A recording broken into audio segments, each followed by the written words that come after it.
What's up, guys? It is Ryan bringing bringing to you in fantastic phone quality a video that I've wanted to make for a very long time about my PC. So we're just looking at the outside right now. I'll actually open it up and see the pretty inside soon. But this case is a Cooler Master HAF 922.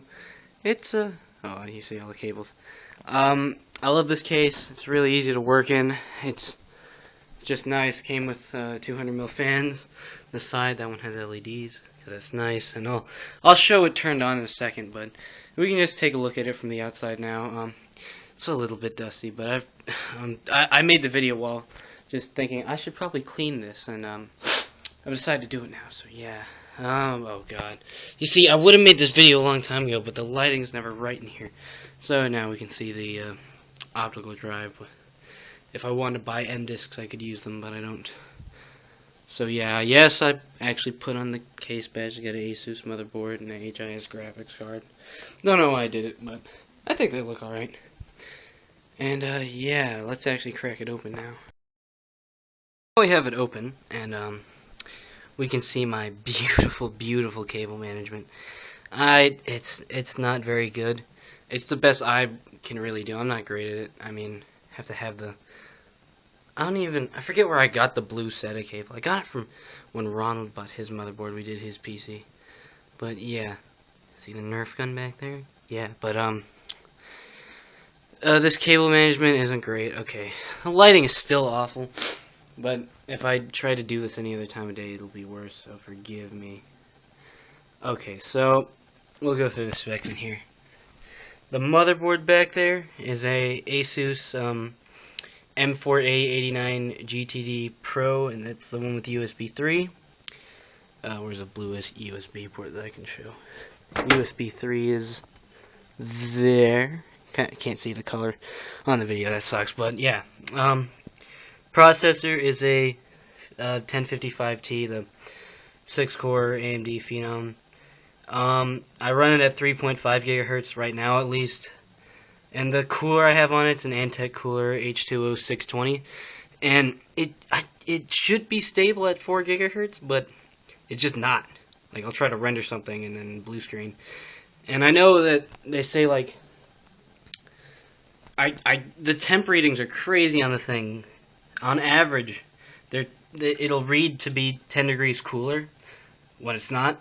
And people say it's anywhere between 3 degrees to a 13 degree difference from the real thing. So I have, usually when I'm overclocking, I have no idea what my temps are. So yeah, that makes it worrying. I know it's a good overclocker, and I've ran at 4 gigahertz on the other cooler.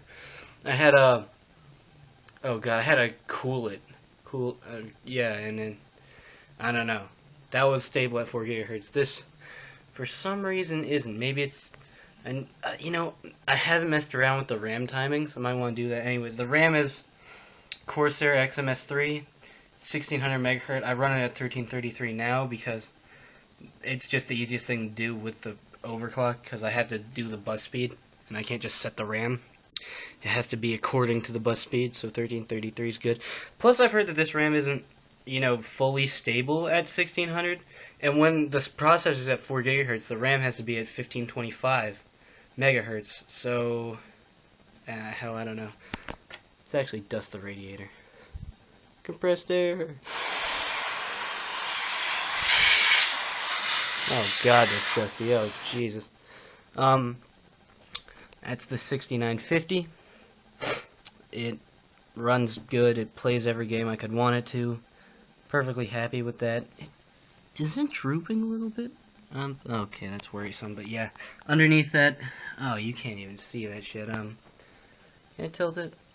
Oh, there you can see a little card in there. That's the capture card. The thing's beautiful. It's AverMedia. Shoot 1080p. The HAF 922 is great. We get a toolless optical drive base. I can just press that button and just take that guy out after unplugging some cables.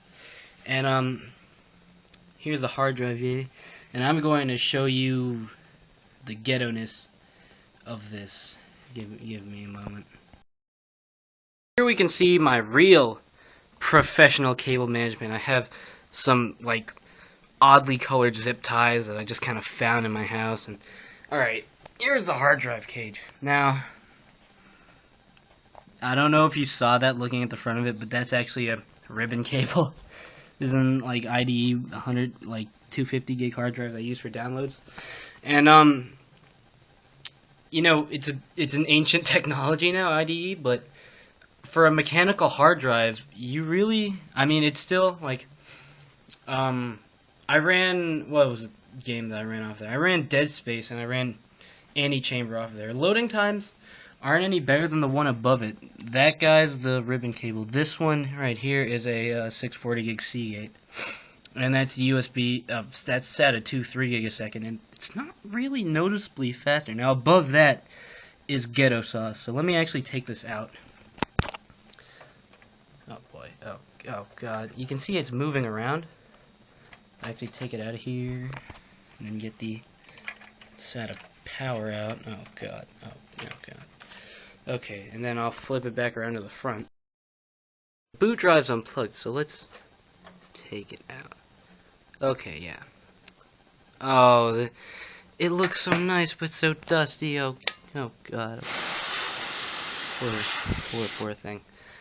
Yeah, these, let's take out just an empty drive. Thing. Do you see any 2.5 inch mounts? I don't. It's actually dust you off. I don't know why I feel I need to do that. I just want this thing clean. But this is awful. This thing is just taped on to the tray. I mean there it is. Oh god, I'm horrible for doing this, but I mean, I could have like somehow cleverly mounted it in here. I thought about putting it on top of the power supply, but that makes the cabling, that's one more visible SATA cable. I didn't want that. I mean, the cable management here is already like not great. I wish I was just better at cable management, but like look at all this shit with the processor. I mean, the fan cables are just not good at cable management. But you know, to be fair, it's not that bad. There's been a lot worse. I've done 3 computers for people lately. I did Ronald's, I did my mother's, and I did. We put the graphics card, a 7950, like the HIS one that's really long, in Will's computer, and those are all like micro ATX cases that were in all those computers, and like getting the graphics card to fit in the micro ATX case, plus Will's computer's like a Dell Studio XPS, so like the hard drive like mounts on like the side here, and we had to move it. Oh, that was such a bitch. And I like broke off the PCI release pin there. I broke it off. I mean, like the card's in, and he runs like a i7-860, and that thing, the old i7 still kick ass. That thing pushes the 7950 as hard as it'll need to go. But yeah, this thing, just tape it on. What do I have to lose? Oh, but look how pretty it is. It's a Samsung 830 series, if I didn't mention that. Can I hold it up to the light? Oh, look at it shine. Oh, that's great. This thing is so fast. I bought it like right before 840 Pro came out. I was like, why is it so cheap? And yeah, I got a good deal on it. I mean, it'd be nice to have an 840 Pro, because that's like the best SSD you can get. That's top of the line shit. But this thing is already so fast. Like, this motherboard's like from 2010. I don't have like fast boot or anything, so I have to wait for it to go through the BIOS. But once the BIOS is done, like I'm in Windows. There's no problems. I have Windows 8 on here, Pro 64-bit, obviously, because wouldn't be able to use the 8 gigs of RAM. I'll get 16. I can handle 16 in here. That'd be good. But yeah, this is this thing is fast. And this motherboard, SAS 6 gig a second. It's good. Will's computer we got an 840 Pro for, but he only has SATA 2, which, you know, he can use that in the future. I don't think that anyone, like, because if your motherboard only has SATA 2, if you get an SSD, you'll still see like a big jump in performance. Because you see, I have the ribbon cable drive there, and mechanical hard drives just aren't fast. I mean, really. So if you get an SSD even on SATA 2, it's gonna be fast. Like, you're gonna see a big difference. Not as much, like, you won't see the full potential of this guy, but it'll be nice. I think, yeah, this power supply is just, oh, it's dusty. Oh, kick it back here to dust it. Oh no. Oh god. But back there, that's like it's a 750 watt power supply. It's not rated for anything. I'd like to have it be 80 plus. It's like an OCZ silencer, I think. Which, you know, OCZ is a good brand, so I trust it. But it'd be nice if it was a bit better. But yeah.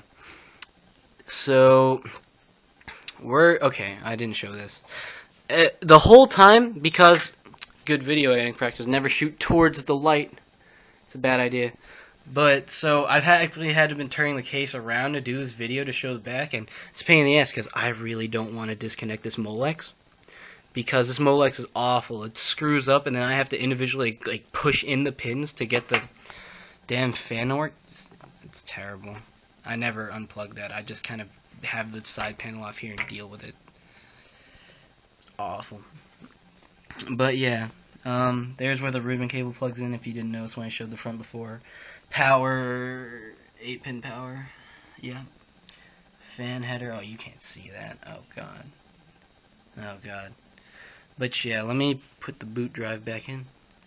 It's so pretty. Brushed aluminum, oh god, Samsung. It's such a shame that this goes in the computer. I mean, this brushed aluminum finish must have cost money, I mean, Jesus. And I actually have it mounted in the hard drive case. I wanted to put it somewhere where it looked nice, but make the cabling even worse. I'm already not good at cabling. I could run it through where the power supply cables go. Just like, if I had Velcro, I'd do it. But, I mean, this thing is electrical taped on here. No one will see. Why did I? You get what you get. Samsung. It's good stuff. It's real good stuff. I like it. It's fast. It's very fast. Yeah, but that radiator, I'm using the just Antec fan that came with it, and I mean, it gets hot at 4 gigahertz, man, and I don't want to keep that overclock. So if I can get like some good, like radiator fans, like Noctuas or something, NFF12s, I think I'd be able. I think I would actually feel comfortable running it at 4 gigahertz. But as is now, I mean, this thing is good. It doesn't bottleneck anything. I can render video as fast as I'll ever need to, just having a YouTube channel. I don't need to do any serious rendering and stuff. So the 6-core, 3.5 gigahertz, and I do have it with turbo core on. So if I'm doing something that's not really coded for the 6 cores, it'll jump up to 4.13 gigahertz, 4.125. And yeah, I don't really need it to be any faster. I just like if I could have it stable at 4 gigahertz, like pretty cool. I would just feel better about everything. But I don't really need it to be better than it is. This is my PC. Stuff's getting a bit dated. 8000 series is right around the corner, and I'm on 6000. I'll be 2 generations behind. No! It makes me sad. It makes me very sad.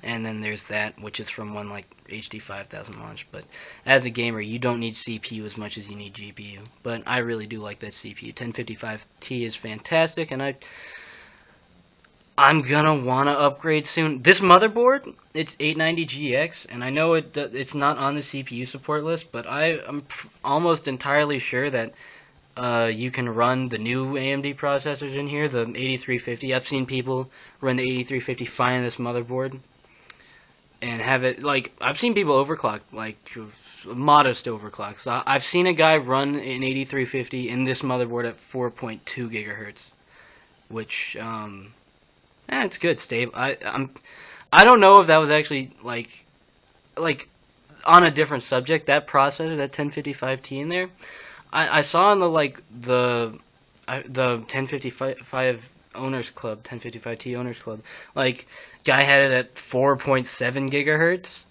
and I was like, dude, I don't know, like, if that was somehow miraculously stable for any period of time, or if he just somehow got into Windows long enough to open CPU-Z and take a screenshot, because, God, 4.7 gigahertz, what? I can't do, I guess what, oh, it makes my head hurt, oh boy. Shit must have been fast. These 6 cores are pretty good. Yeah, not as fast as i7s, don't cost as much either. When I got this, it was like end of 2011. just everything would have been like $750 except the graphics card, and I got the 7950. Again, this was like a month or so, 2 months, 3 months before 7000 series launched, so I got this 6950 for $190. It's the HIS Ice QX Turbo. I have it overclocked a little bit, and it runs every game. I play Crysis 3 high with FXAA, and I get like between 39 and like 44 frames. Perfectly playable. I love Crysis 3. I haven't been sucked that far into a multiplayer game in a long time. So let's put the boot drive back in, snaps in, everything's toolless. That's toolless, it's taped in. Oh god. Yeah, it's my PC. Getting a bit dated. Want to make the video finally before it gets too dated. Thank you for watching. Any tips for me to get this overclock higher, let me know. I still want to mess around with RAM timings, but I'll get around to that eventually.